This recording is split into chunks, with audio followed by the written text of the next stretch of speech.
Bonjour à tous, Aurélia Sokombi, Bonjour. Samia Gozlan.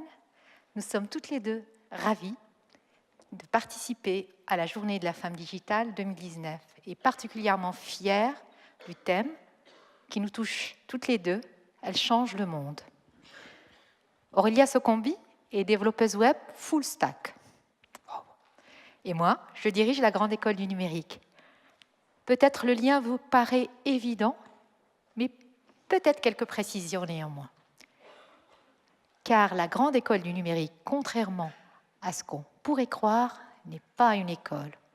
Ou alors, si elle l'était, ça la serait les grandes écoles du numérique. Parce que la Grande École du Numérique, c'est un réseau de plus de 750 formations au métier du numérique, accessible à tous. C'est aussi un label, le label GEN, qui vient reconnaître la qualité et la démarche pédagogique de ces formations au métier du numérique. Et la Grande École du Numérique, c'est aussi une subvention d'amorçage qui aide ces formations à se lancer. Justement, la Grande École du Numérique a été, elle, lancée en 2015, à peine 3 ans. Et à fin 2019, ce sont plus de 30 000 personnes qui seront formées à un métier digital. Alors des personnes sans prérequis académiques, c'est-à-dire des personnes qui pourraient avoir le bac ou pas, des personnes qui pourraient avoir un diplôme de l'enseignement supérieur ou pas, des personnes qui pourraient avoir une expérience professionnelle dans le digital ou ailleurs ou pas, des personnes jeunes, des personnes moins jeunes et des femmes. Parce qu'à la Grande École du Numérique, nous ne pouvons pas imaginer un monde où les femmes ne sont pas présentes. Donc nous ambitionnons de dépasser les 30% à la fin de l'année 2019 parmi nos apprenantes des formations labellisées Grande École du Numérique. Toutes ces personnes qui sont formées à la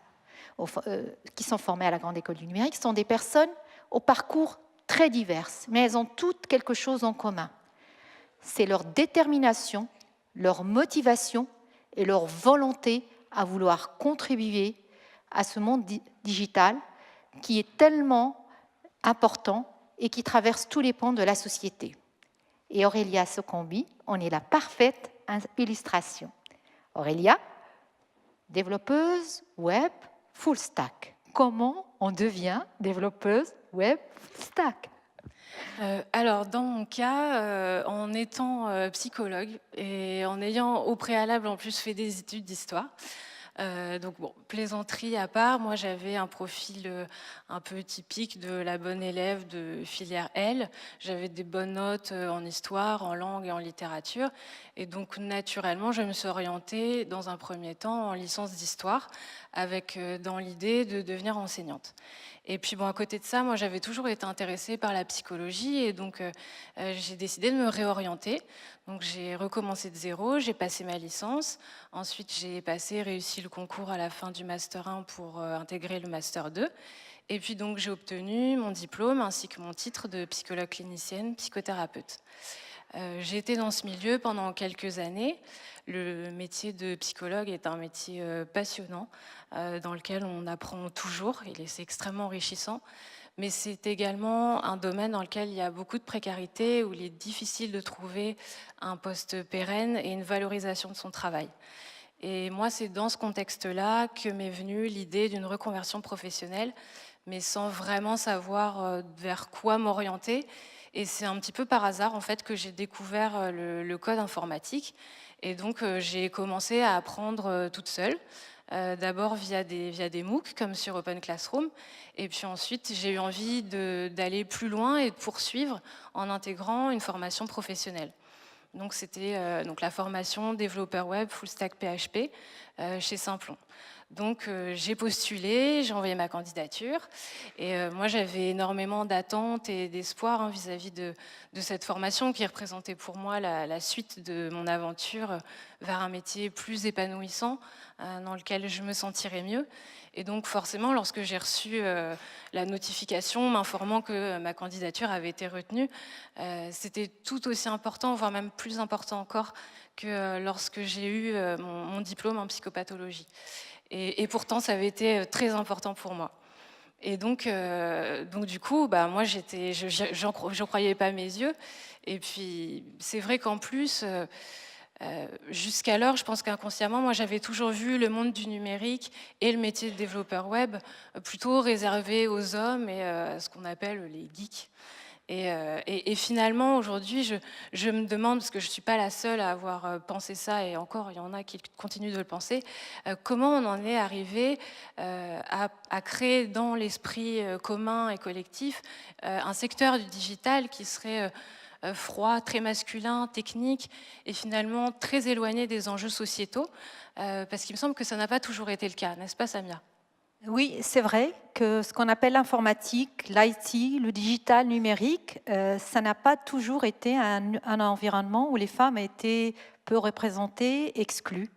Je ne vais pas refaire toute l'histoire avec les grandes femmes de l'IT, les Ada Lovelace, les Grace Hopper, la première thèse en informatique soutenue par une femme, le premier ordinateur assemblé par des femmes, etc. etc. Et même dans des grands pays tout proches de nous, en Grande-Bretagne, jusqu'en 1960, dans la fonction publique, les femmes, celles qui programmaient les ordinateurs, c'était quasiment que des femmes, c'était des programmeuses.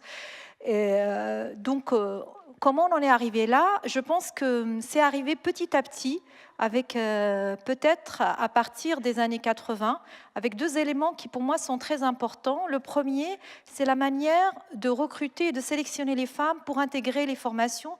Et ça, je le dis d'une manière générale, pas forcément en lien avec la France et les écoles d'ingénieurs, parce que justement, la filière IT, c'était la filière où les femmes étaient le plus représentées par rapport aux filières scientifiques. Alors, cette question de recrutement, de sélection, comment on en est arrivé là? Par le biais d'un homme qui, a priori, a imaginé des tests pour permettre à des jeunes hommes, des jeunes femmes d'intégrer la filière IT. Et comme par hasard, ces tests étaient basés sur des tests plutôt militaires, donc plutôt masculins, et des tests aussi qui favorisaient des comportements, ce qu'on pourrait appeler pas très sociaux. Donc je pense que c'est de là que vient cette histoire de geek. En tout cas, petit à petit, les femmes n'ont pas pu se former parce que quand elles passaient ces tests-là, bien entendu, elles ne performaient pas autant que les hommes. Et donc, c'est la boucle où le cercle vicieux a commencé. Moins de femmes dans l'IT, moins de femmes intéressées par l'IT, plus d'hommes dans l'IT, et ainsi de suite. Et le deuxième élément aussi que je pense est important, c'est quand ce qu'on appelle l'IT ou le digital maintenant est devenu un enjeu majeur du développement des entreprises. Et donc, les fameuses DSI est donc forcément un enjeu de pouvoir et un enjeu de positionnement quand on commence sa carrière ou quand on veut progresser professionnellement. Et là, nous, les femmes, on n'est pas forcément aussi peut-être agressif, aussi pousse-toi de là que je m'y mette. Et donc, on se retrouve là aussi avec des DSI, et des entreprises où les hommes sont à des postes de responsabilité, recrutent des hommes plutôt comme eux, formés comme eux, et là aussi on a un cercle vicieux qui commence et qui se poursuit.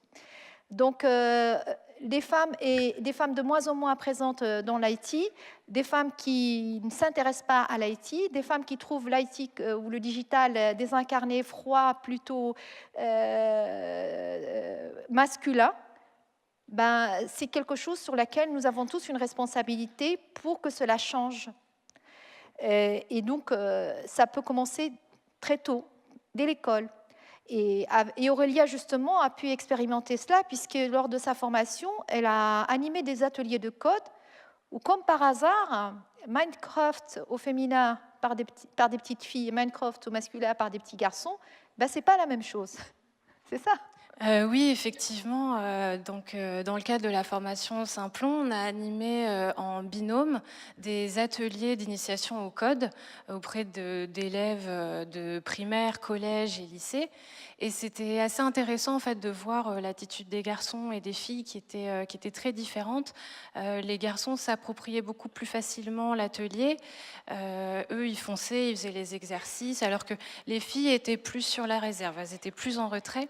Et je me souviens notamment d'une jeune fille en troisième qui, du coup, ne voulait pas faire l'exercice. Donc, c'était un atelier Minecraft.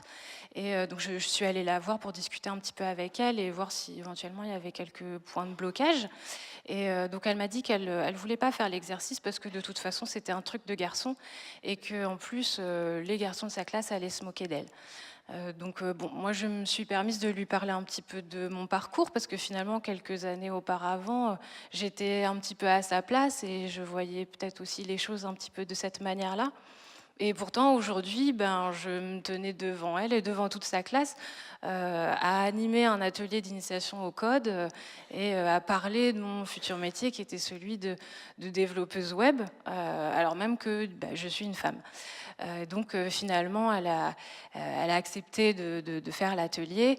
Et puis bon, pour la petite anecdote, elle avait terminé première de sa classe et elle avait vraiment apprécié finalement l'atelier Minecraft. Donc peut-être que ça aura éveillé une vocation chez cette jeune fille, qui sait. Mais après, en parlant de vocation, je me souviens également d'un adolescent de seconde, cette fois-ci, qui du coup, lui était un petit peu perdu par rapport à son orientation professionnelle et ce qu'il allait faire après le lycée. Et il nous avait attendu devant la grille du lycée pour nous poser quelques questions. Il n'avait pas osé le faire devant ses camarades en cours. Et du coup, on avait vraiment senti que ce qu'on lui avait présenté de la formation professionnelle, ça avait vraiment pris sens pour lui, parce que jusqu'alors, on lui avait surtout parlé de formation très générale, et donc ça ne lui parlait pas forcément. Donc moi, je lui avais donné les coordonnées du centre de formation en lui disant qu'il pouvait passer et qu'on répondrait avec plaisir à ses questions.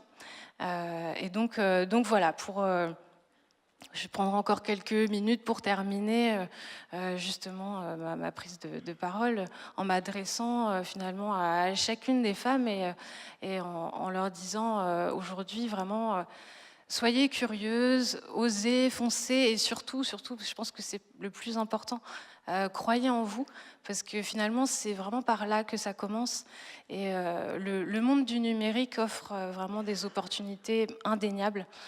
C'est à nous, les femmes, de nous saisir justement de ces opportunités-là pour être aux manettes du monde que nous voulons changer.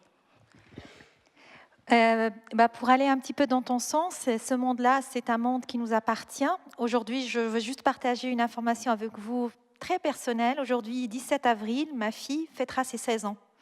Donc, joyeux anniversaire à ma chère Rima. Et je lui souhaite ce que je souhaite à toutes les jeunes femmes qui sont en train de se construire ou de construire leur avenir professionnel, de croire profondément à leur capacité à changer le monde. Parce que cette seule conviction, déjà, elle change le monde. Croire qu'on peut apporter sa contribution, son impact dans ce monde-là, c'est un pouvoir énorme. Et donc, croyez en vous, foncez, osez, changez le monde, et c'est ainsi qu'il changera. Merci à vous. Merci.